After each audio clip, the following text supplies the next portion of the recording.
எனக்கும் செயல் தலைவருக்கும் போய்கொண்டிருக்கிற பிரச்சனைகள் முழுசும் உங்களுக்கு தெரிய வாய்ப்பில்லை. அதற்கு அவர் உழைப்பதற்கு தயாராக எல்லாம் என் பக்கம்தான் இருக்கிறார். தமிழ்நாட்டில் எல்லா கட்சி தலைமையும் கட்சிக்காரர்களும் ராமதாஸ் எடுத்திருக்கிற முடிவு சரியான முடிவுதான் என்று சொல்லுகிறார்கள். நேயர்கள் அனைவருக்கும் வணக்கம். இன்றைய தினம் தைலாபுரத்தில் பாமக நிறுவனர் ராமதாஸ் செய்தியாளர் சந்திப்பு நடத்தியிருக்கிறாரு. இந்த சந்திப்பு அப்படிங்கிறது மிகுந்த எதிர்பார்ப்பை ஏற்படுத்தி இருந்துச்சு. காரணம் என்ன அப்படின்னா, முக்கியமான அறிவிப்பை நான் இன்னைக்கு கொடுக்க போறேன் அப்படின்னு சொல்லி அவர் சொல்லியிருந்தாரு. ஸோ இந்த சந்திப்பில் என்னென்ன கேள்விகள் கேட்கப்பட்டது, அவர் என்னென்ன பதில்கள் கொடுத்தாரு அப்படிங்கிறது குறித்து நம்மோட நிருபர் வந்திருக்கிறாரு. அவர்கிட்ட கேட்டு தெரிஞ்சுக்கலாம். வணக்கம். வணக்கம். ஸோ இன்னைக்கு செய்தியாளர் சந்திப்பு அப்படிங்கிறது எப்படி நடந்துச்சு, எப்படி முதல்ல ஆரம்பித்தது, அந்த நிகழ்வுகள் குறித்து சொல்லுங்கள். இன்றைய தினம் பாமக நிறுவனர் ராமதாஸ் கொடுத்திருக்கக்கூடிய இந்த செய்தியாளர் சந்திப்பு அப்படிங்கிறது ஏற்கனவே திட்டமிட்ட ஒன்று தான். இன்றைய தினம் செய்தியாளர்கள் சந்திப்பில் முக்கியமான அறிவிப்பை கொடுக்க போகிறேன் அப்படின்னு சொல்லி ஏற்கனவே சொல்லியிருந்தார். அதன் அடிப்படையில் இன்றைய தினம் இந்த செய்தியாளர் சந்திப்பு அப்படிங்கிறது நடந்துச்சு.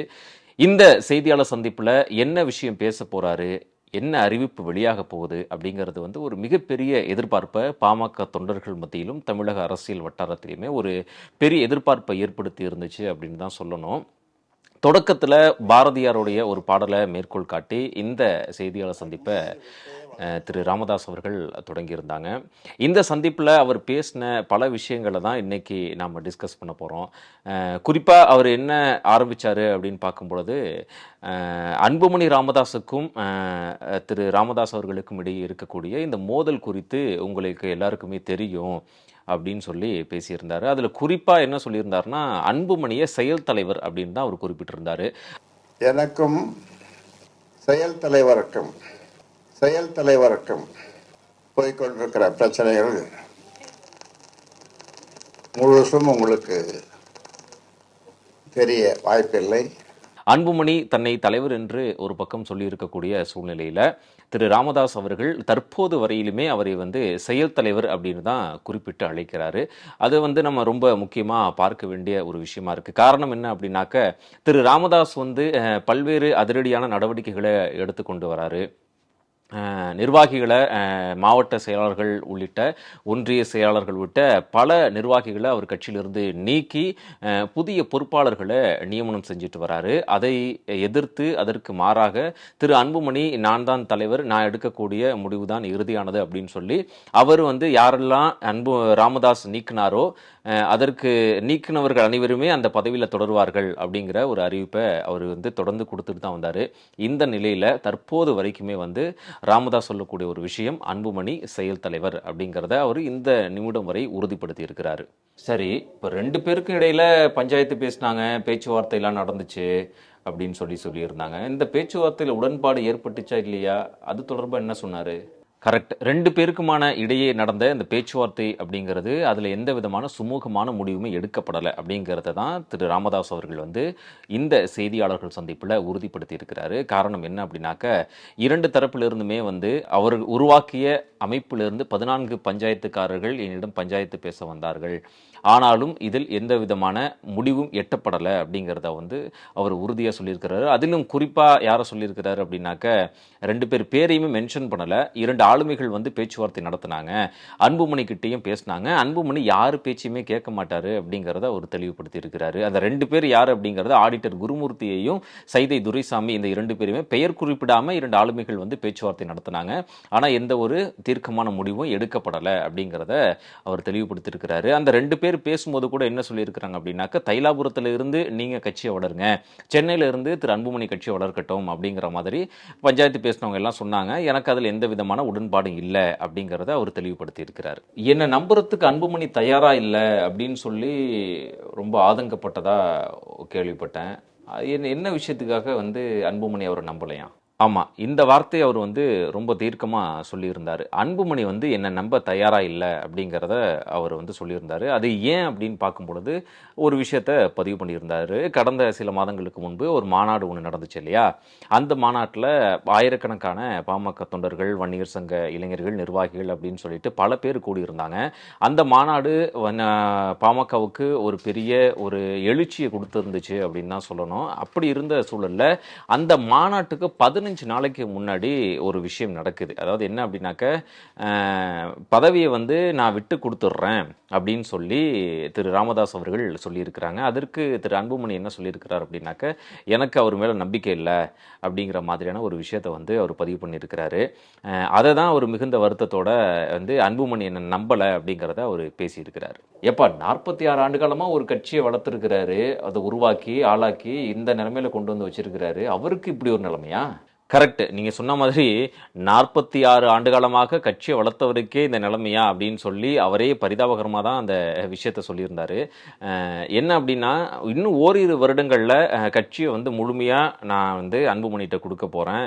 ஆனா வந்து அந்த ஓரிரு வருடங்கள் கூட இந்த கட்சியில தலைமை ஏற்கிறதுக்கு எனக்கு உரிமை இல்லையா அப்படிங்கிற மாதிரியான ஒரு கேள்வி அவர் எழுப்பியிருந்தார். அது மட்டும் இல்லாமல் தான் வளர்த்த அந்த பாமக என்னும் மாளிகை கோட்டை ஒவ்வொரு செங்கல்லா பார்த்து பார்த்து செதுக்கி தான் கட்டியமைத்த பாமக என்னும் மாளிகையிலிருந்து கழுத்தை பிடிச்சி என்னை வந்து அன்புமணி வெளியே தள்ளிட்டாரு அப்படிங்கிற ஒரு விஷயத்தையும் அவர் அதில் பதிவு பண்ணியிருந்தார்.